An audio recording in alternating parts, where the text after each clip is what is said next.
Assalamualaikum warahmatullahi wabarakatuh. Waalaikumsalam. Bismillahirrahmanirrahim. La haula wa la quwwata illa billah. Salatu wassalamu ala Rasulillah Sayyidina Muhammad ibn Abdullah wa ala alihi wa sahbihi wa wala. Amma ba'd, ya ayyuhal muslimun, Allahumma rabbana zidna ilman nafi'an warzuqna fahman wasi'an warhamna bis-shalihin. Alhamdulillah, pada pagi ini kita dapat meneruskan kegiatan kita sehari-hari dalam sehat walafiat, selalu dalam lindungan Allah Subhanahu wa Ta'ala. Salawat dan salam untuk pilihan kita. Allahumma shalli ala sayyidina Muhammad wa ala ali sayyidina Muhammad. Melanjutkan surat Al-Anbiya ayat yang ke-51.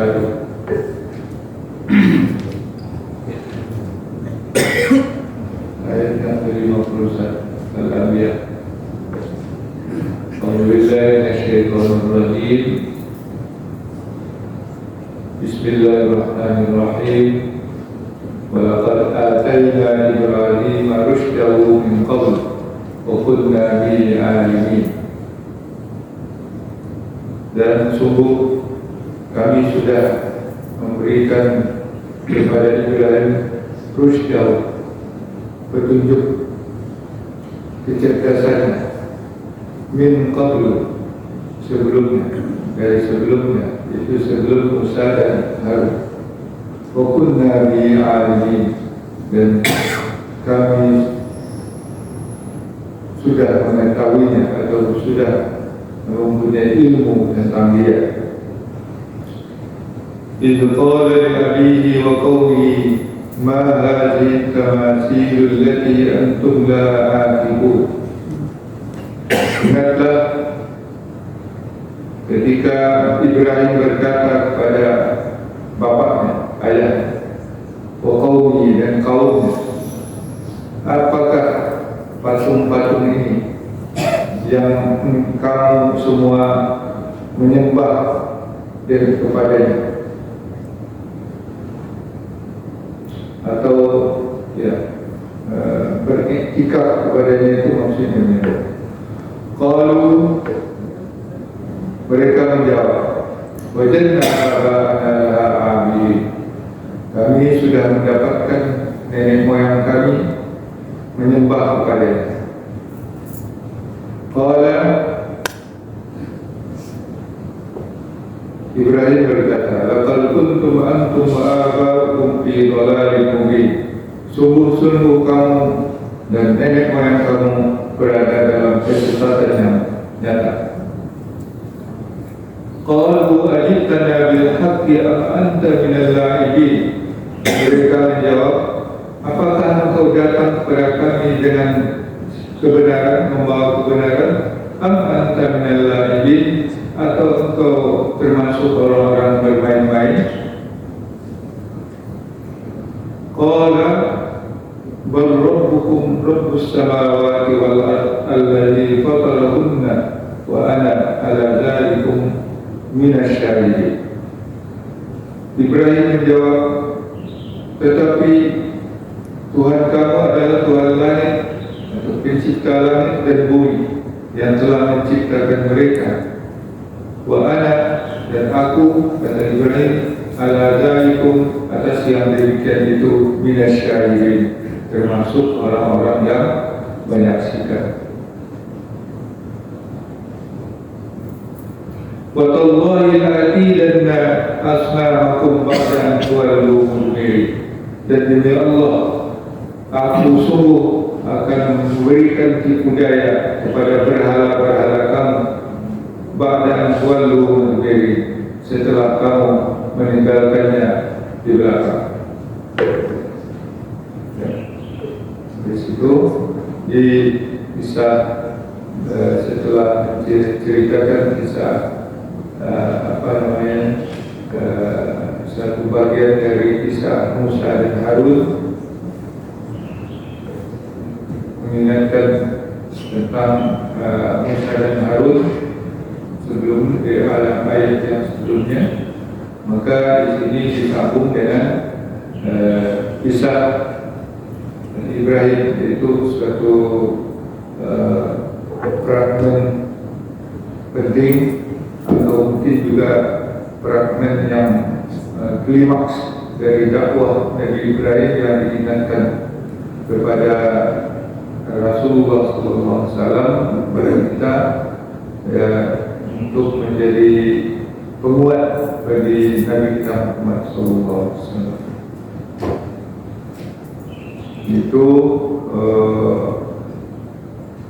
kisah dakwah Nabi Ibrahim kepada kaumnya, termasuk kepada keluarganya sendiri, kepada orang tuanya, kepada ayah.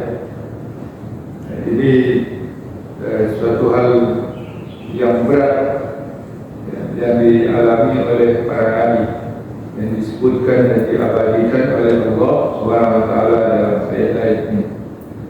Disebutkan secara lugas Nabi Ibrahim mengajak mengajak kaumnya untuk meninggalkan berhala-berhala. Dan ini sudah melalui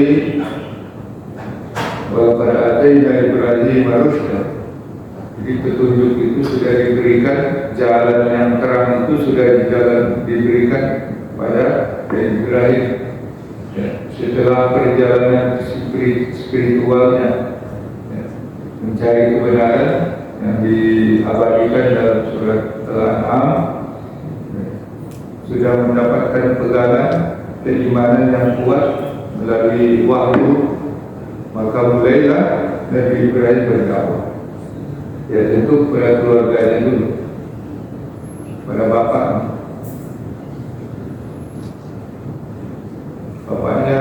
yang sudah juga disebutkan pada di dalam surat yang sebelumnya. Itu sebagai pembuat patung.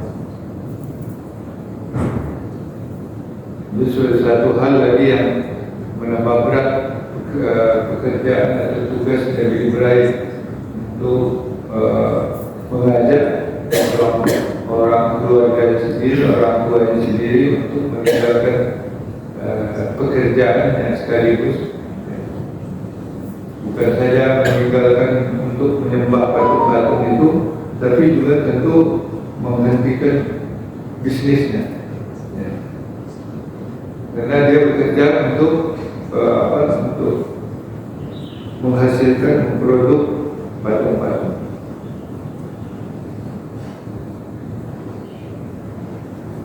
Ya, di masa juga kekuasaan mutlak dari raja-raja yang juga mengaku sebagai penguasa mutlak, masuk menghidupkan dan mematikan. Itu Raja Namrud. Itu kaumnya, kaum Nabi Ibrahim yang berada di bawah kekuasaan seperti ini. Sehingga dia, Namrud, mengaku aku yang menghidupkan dan mematikan. Kalau aku beri hidup, menghidupkan. Kalau aku matikan, pasti kamu mati. Itulah kekuasaan Namrud yang dihadapi oleh Nabi Ibrahim alaihissalam. Itu dalam perjalanan atau sirah Nabi Ibrahim alaihissalam. Maka Ibrahim mempertanyakan patung-patung itu, mengajak untuk meninggalkan patung-patung. Jadi tapi kaumnya, karena itu sudah ada warisan dari nenek moyang mereka, tidak mau meninggalkan. sudah dijelaskan kesesatan-kesesatannya, dan justru mereka menganggapnya Nabi Ibrahim itu bermain-main. Jadi pertanyaan, ajitana bil haqqi am anta minal la'ibin, apakah kau membawa kebenaran atau main-main? Jadi itu respon dari mereka yang menganggap Nabi Ibrahim itu ya, tidak membawa kebenaran. Tapi Nabi Ibrahim tidak putus asa, selalu setiap saat berdakwah dalam proses. Jadi ini kan sebagai fragmen, ada poin-poin yang peristiwa-peristiwa saja yang yang diceritakan. Adapun rincian kisahnya tidak disebut. Bagaimana Nabi Ibrahim, berapa lama Nabi Ibrahim berdakwah seperti itu, ya, mengajak kaumnya untuk meninggalkannya patung itu tidak disebutkan. Peristiwa-peristiwa yang terjadi di klimaksnya itu ketika mereka juga tidak menghiraukan dakwah Nabi Ibrahim, pasti ada cara lain untuk membuktikan patung-patung yang mereka sembah itu tidak ada gunanya. Dan bila niat Nabi Ibrahim atau tekad Nabi Ibrahim untuk memperdaya patung-patung itu, watallahi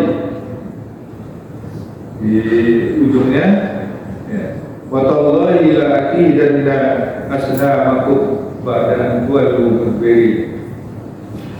Demi Allah, aku akan perdayakan, ya, maksudnya kaumnya, ya, memperdayakan atau mengadakan budaya tentang patung-patung itu setelah mereka tidak berada di tempat beribadah, setelah mereka meninggalkan tempat peribadatan mereka. Nah, ketika kosong ruangnya, tidak ada orang, aku akan kerja ini, akan aku percayakan patung-patung itu untuk membuktikan bahwa patung-patung itu tidak ada gunanya. Maka aksi yang dilakukan oleh Ibrahim ini adalah klimaks dari dakwah Ibrahim yang mereka tidak menjawabkannya. Faja'alahum juzazan illa kabiran lahum la'allahum ilaihi yarji'un. Ya, itu klimaks. Lalu Nabi Ibrahim pergi ke ruang itu ketika kosong, tidak ada orang, ya, maka dia Ibrahim menghancurkan patung itu juzazan berkeping-keping. Jadi dipalu dengan palu besar, dan pada hancurlah banyak. Illa kabira lah, kecuali yang paling besar itu ditinggalkan besar. Ya. Mudah-mudahan mereka menyaksikan kembali, ya, kembali ke situ untuk beribadat. Maka patung-patung mereka sudah ditemui hancur dari satu yang besar. Nah, itulah yang dilakukan oleh Nabi Ibrahim sebagai kelima dari dakwah Nabi Ibrahim. Ya, meskipun ada yang mengikut Nabi Ibrahim, tapi sedikit. Seperti saudara-saudara Nabi Ibrahim itu sudah beriman, termasuk anak saudaranya yang namanya Lut. Jadi Nabi Lut itu adalah keponakan Nabi Ibrahim, anak saudara dari Nabi Ibrahim. Tapi kebanyakannya kaumnya dan termasuk penguasanya tidak bergeming. Mereka tetap bersekukuh untuk mempertahankan tradisi mereka menyembah berhala-berhala. Selanjutnya kita sambung nanti. Itulah peringatan bagi kita dan juga penguat dari dakwah Rasulullah SAW atas tugas yang berat menyampaikan atau memperbaiki masyarakatnya, sebagaimana juga dialami oleh Rasulullah SAW. Wallahu a'lam bishawab. Nabi Muhammad ini kan dakwah pertamanya itu ke suku Quraisy, Pak. Suku Quraisy ini adalah masyarakat penyembah berhala. Tapi yang banyak disebut dalam Al-Quran itu nama Nabi Musa itu 136 kali. Kalau Ibrahim 69 kali. Nama Nabi Muhammad sendiri hanya 4 kali. Dan suku Quraisy-nya dalam satu surat. Nah, apa kira hikmahnya? Ya, jadi disebut Nabi Musa karena memang itu Nabi Musa adalah yang pemimpin Bani Israel yang menyelamatkan mereka dari kekejaman Fir'aun, sehingga Fir'aun binasa di dalam laut. Nah, ketika Al-Quran itu turun, yang paling mendukung kaum Quraisy untuk menentangnya itu adalah orang-orang Yahudi. Mulai dari Mekah,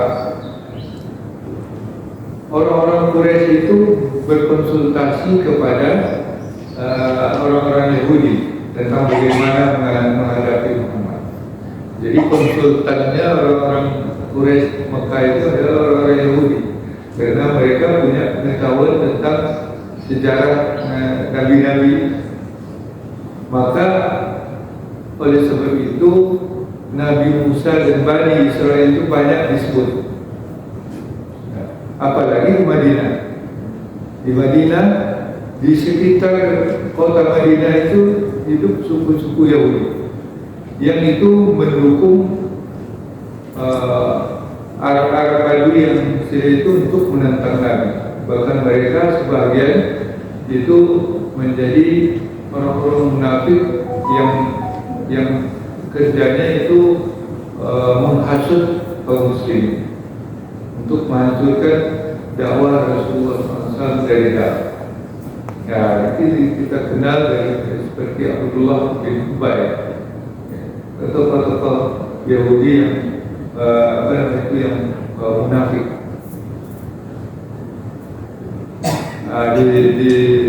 Dihasut lagi suku-suku Badui seperti Bani Al-Qafal yang ada di sekitar kota Madinah itu, sehingga disebutkan dalam Al-Quran itu asyaddu nifaqan min al-a'rab.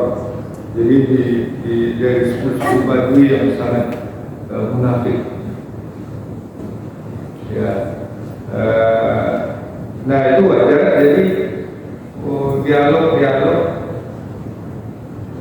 suasana dialogis dengan kaum Yahudi dan orang-orang munafik itu lebih banyak, sehingga Nabi Musa itu banyak, dan juga tentu Nabi disebut bagi Nabi Musa tidak terlepas dari Bani Israel, yaitu orang-orang Yahudi yang Bani Israel yang ada di sekitar dakwah Rasulullah SAW yang sering menjadi batu sandungan bagi dakwah Rasulullah SAW. Sedangkan Ibrahim itu diakui, orang Yahudi itu juga mengakui Ismail itu sebagai putra Nabi Ibrahim, tapi tidak dihitung sebagai putra nasab. Ya, oleh orang Yahudi Ismail itu tidak diakui Ibrahim itu sebagai putra nasab, hanya putra biologis. Ya. Maksudnya karena tradisi orang Arab itu, karena Ismail lahir dari seorang budak, ya, maka karena kepercayaan dalam kisah-kisah orang Israel, Bani Israel itu, Hajar itu seorang budak yang dihadiahkan oleh istrinya Sarah kepada Ibrahim. Sedangkan Ismail lahir dari budak. Kalau budak itu menurut keturunan ibunya. Ya, seperti itu. Jadi Ibrahim itu adalah tokoh semuanya. Ya, lahir kaum Nasrani juga berinduk kepada Ibrahim. Karena masih keturunan Ibrahim. Lahir agama Islam dibawa oleh Rasulullah SAW itu juga berinduk kepada Nabi Ibrahim. Ya. Jadi Ibrahim itu induknya. Tapi yang banyak aksinya adalah Bani Israel dengan pimpinannya Musa alaihissalam. Nah, itulah kira-kira komposisi dari pada penyebutan Ibrahim. Ya. Kalau suku Quraisy itu semuanya, walaupun kata Quraisy itu hanya disebut dalam surat Quraisy, tapi sebenarnya kalau disebut musyrikin itu sudah Quraisy, sudah mewakili Quraisy. Banyak sekali kata-kata musyrikin, ya. Itu merujuk kepada kaum Quraisy. Ketika kata al-musyrikun atau musyrikin, alladzina asyraku di zaman Rasulullah itulah orang-orang musyrik Mekah, atau yang itu mayoritasnya adalah dari kaum Quraisy. Ya. Jadi bukan tidak disebut. Ustaz, Ya. nyambung cerita Ustaz itu bahwa dulu orang-orang Bani Israel itu sudah menjadi konsultan, itu orang Arab ya. Ya. Tapi sampai sekarang juga Quraisy. kayaknya. Ya. Sampai sekarang kayaknya juga. Arab itu kan konsultannya kok orang Bani Israel juga, orang Israel juga. Siapa? Itu orang-orang sekarang ya. Oh iya. Ya. Jadi itulah sudah sejarah terulang. Jadi sekarang ini orang Arab dikonsultan juga orang-orang Yahudi dulu ya, sehingga diceritakan, diabadikan dalam Al-Quran bagaimana caranya wahai orang Quraisy datang kepada orang-orang Yahudi bertanya bagaimana caranya mematahkan atau membuktikan kalau memang dia itu bukan Nabi. Ya, jadi yang dibuktikan itu bagaimana caranya membuktikan bahwa Muhammad itu bukan Rasul. Maka itulah oleh orang Yahudi itu disarankan supaya ditanyakan kepada dia tentang 3 hal. Pertama tentang Ashabul Kahfi. Yang kedua tentang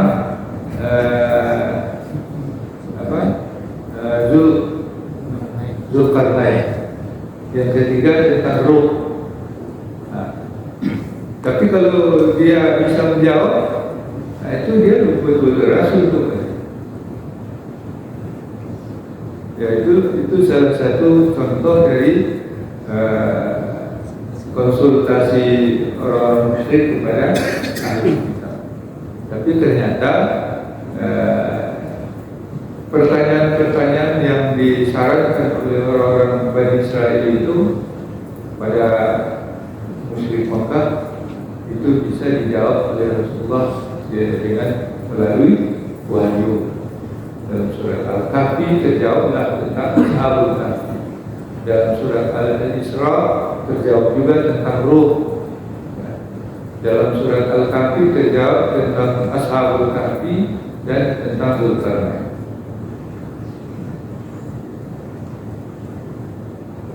Ya.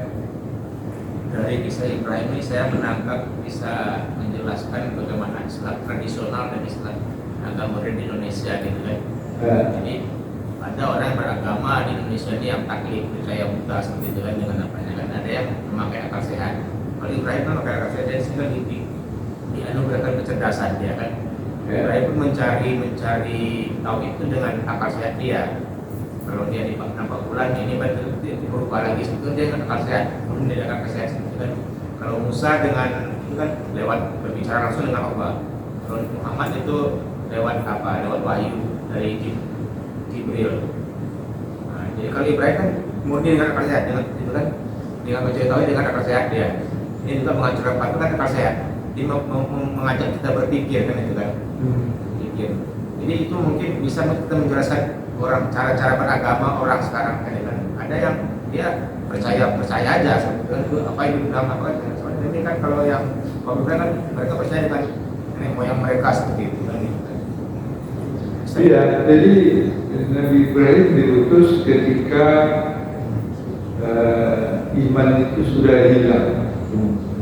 Setelah Nabi Nuh, beberapa abad setelah Nabi Nuh turun orang sudah lupa dengan ajaran Nabi Nuh, sehingga mereka kembali menyembah berhala-berhala. Maka berhala-berhala itu berkembang lagi untuk disembah. Karena kepercayaan mereka bahwa benda-benda tersebut itu mempunyai kekuatan untuk melindungi, sehingga mereka sembah.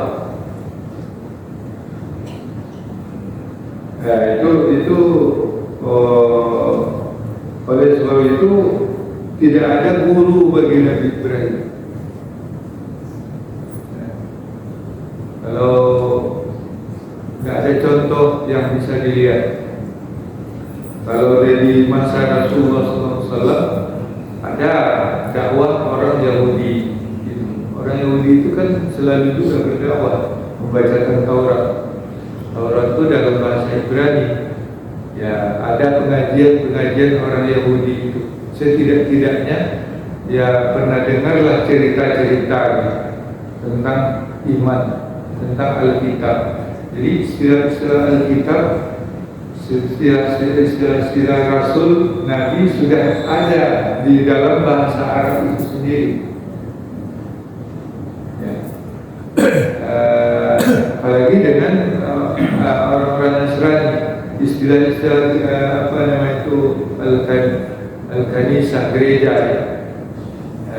Sawami'ah itu sinagog, di tempat ibadat orang-orang itu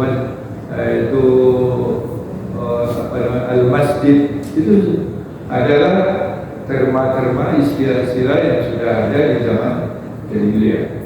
Ya. Di masa Nabi Ibrahim tidak ada, karena orang sudah lupa semua setelah Nabi Nuh.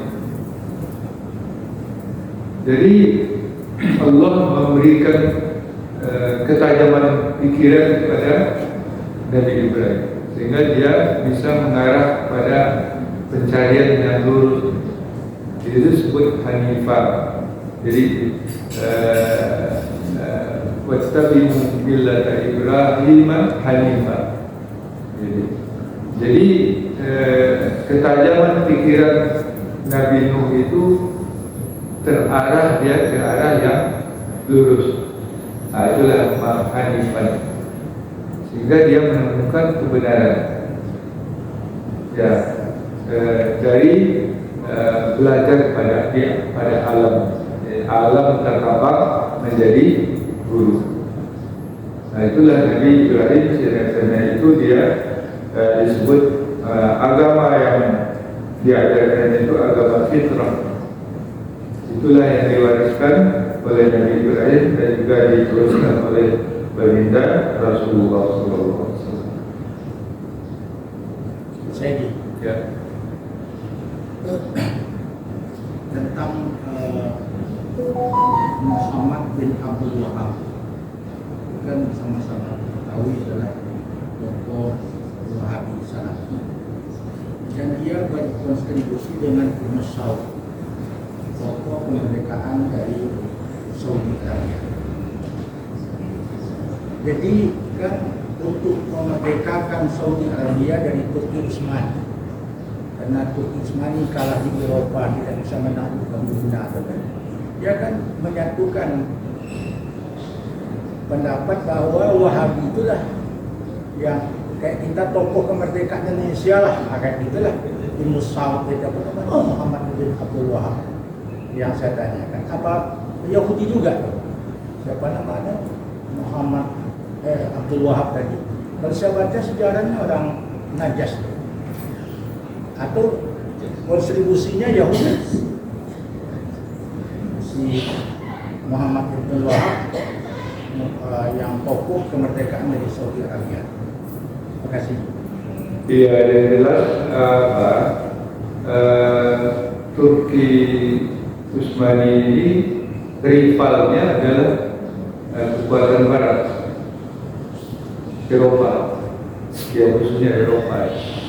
Karena Turki Utsmani sudah menguasai jauh ke jantung Eropa sampai ke itu yang kemarin pecah dari Uni Soviet seperti Bosnia dan beberapa negara sekitar itu Muslim.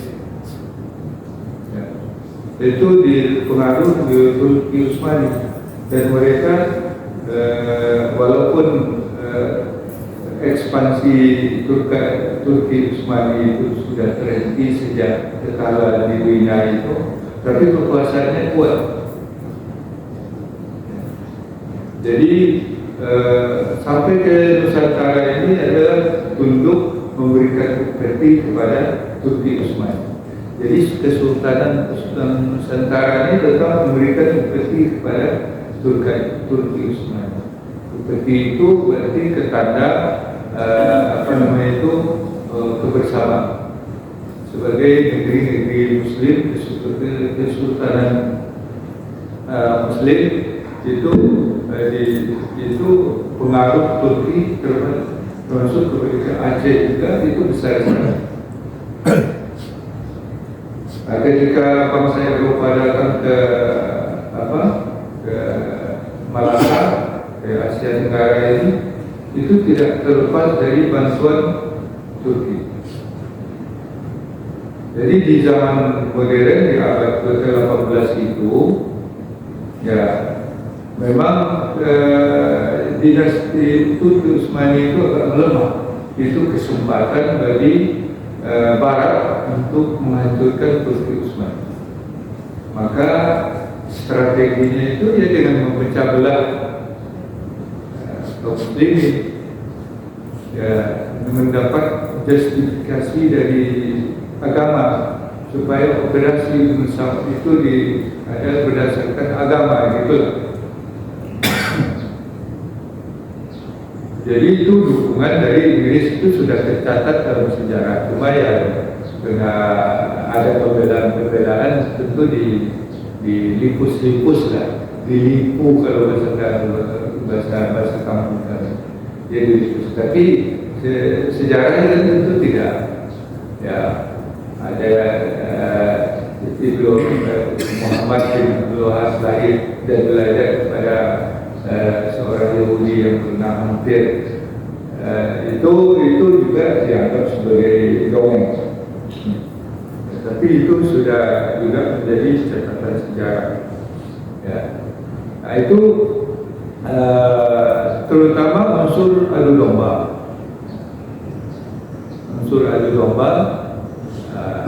Karena Muhammad bin Abdul Wahab tampil sebagai pembaharu, membawa agama baru, tadi seperti semula seperti dibawa oleh Rasulullah SAW dengan membunuh ulama-ulama yang berpengaruh. Jadi banyak korban pasti. Jadi ketika daerah Najd beberapa kabilah ditaklukkan dilakukan oleh Ibnu Saud, dan itu sudah mulai perdebatan yang memecah belah, ya, sehingga melemahkan dan terus melemahkan. Ya, akhirnya puncaknya tahun 1924, maka berakhirlah kekuasaan Turki Utsmani di Hijaz. Itu daerah Taif, Mekah, Madinah dan sekitar itu.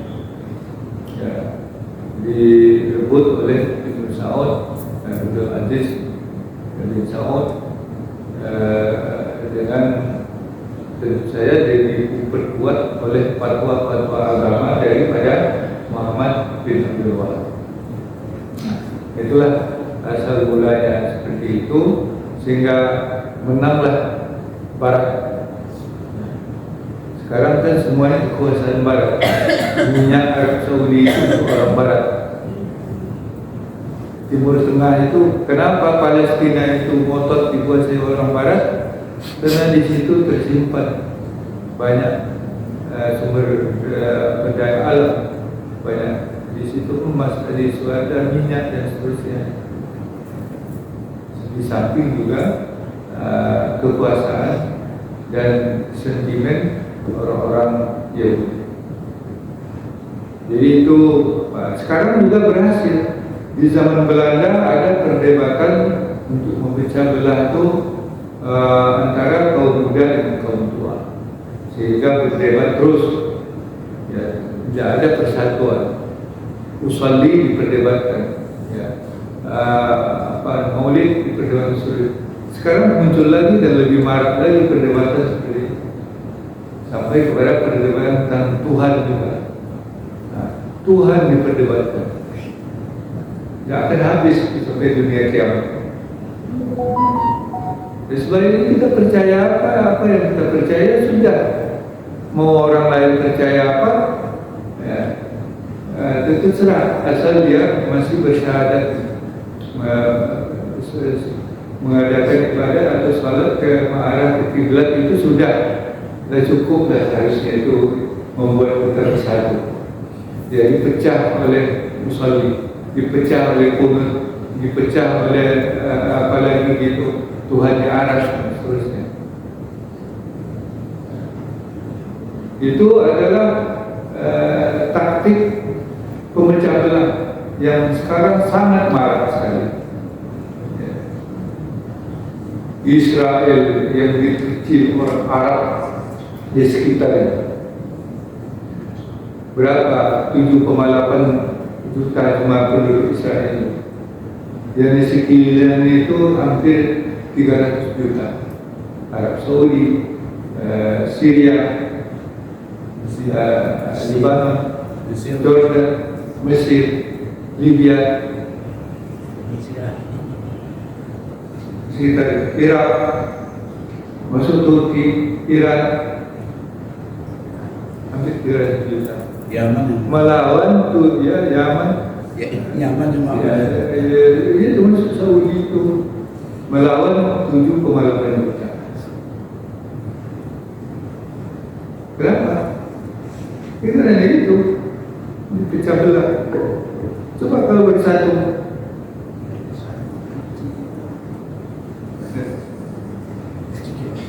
Ya. Faja'alahum juzazan illa kabiran lahum. Ya. Maksudnya apa itu?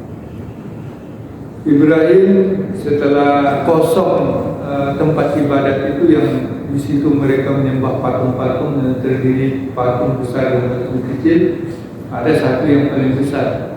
Setelah kosong, orang kembali ke rumah setelah beribadat menyembah patung-patung itu, maka Ibrahim datang bawa palu badam.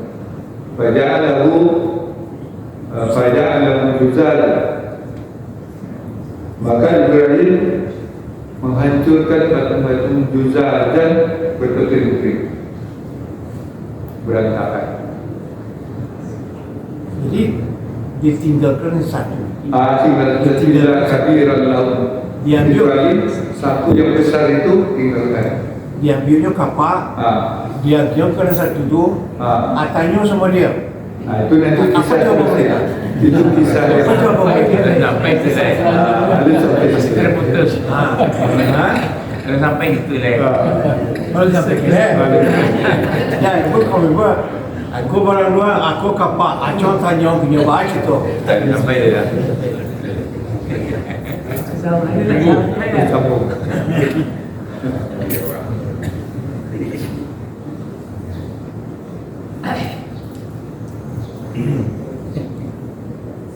Ya itu tergantung kita. Jadi itulah realitas yang ada sekarang ini. Orang berkor-kor bantu Palestina. Ya kita bantu. Ya kita kan sudah nyumbang juga. Ya tapi kalau hanya bantu itu, yang maunya itu tenggelamkan kapal induk Amerika. Masa tidak mau rame-rame? Fatwa ulama sudah ada. Hah? Fatwa ulama internasional. Ya fatwa ulama sudah mewajibkan jihad. Tapi apa reaksi negeri-negeri itu? Maka menunggu Imam Mahdi juga seperti itu.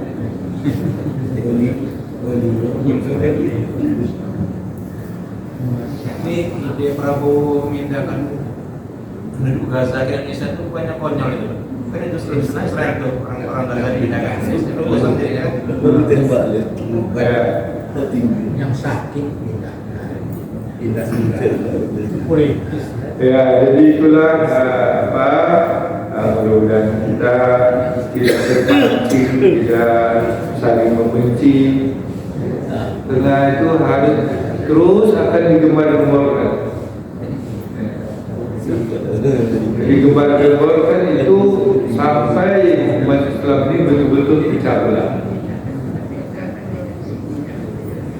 Dan kalau ya itu kan terjadinya di Syria, terjadinya di Irak, di Syria sekarang itu kan Bashar Assad disingkirkan, itu juga kena pecah belah. Nah, nanti yang pendukung Bashar Assad tidak akan tinggal diam. Dia di penentang Arab Saudi itu bukan tokoh-tokoh penentang di Saudi itu memang diredam, asal ketahuan bunuh. Tapi di luar ini masih ada penentang Saudi. Satu saat nanti mereka juga akan hancur karena akan juga mendapatkan masalah.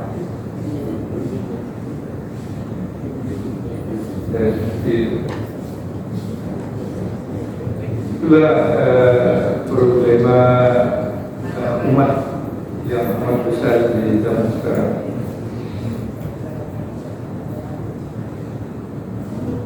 Baik, kalau kita cukupkan, mudah-mudahan kita selalu dapat pelajaran dari ayat-ayat suci yang terdapatkan. Amin ya rabbal alamin. Astaghfiruka wa atubu ilaik. Wallahu waliyyut taufiq wal hidayah wal hidayah. Assalamualaikum warahmatullahi wabarakatuh.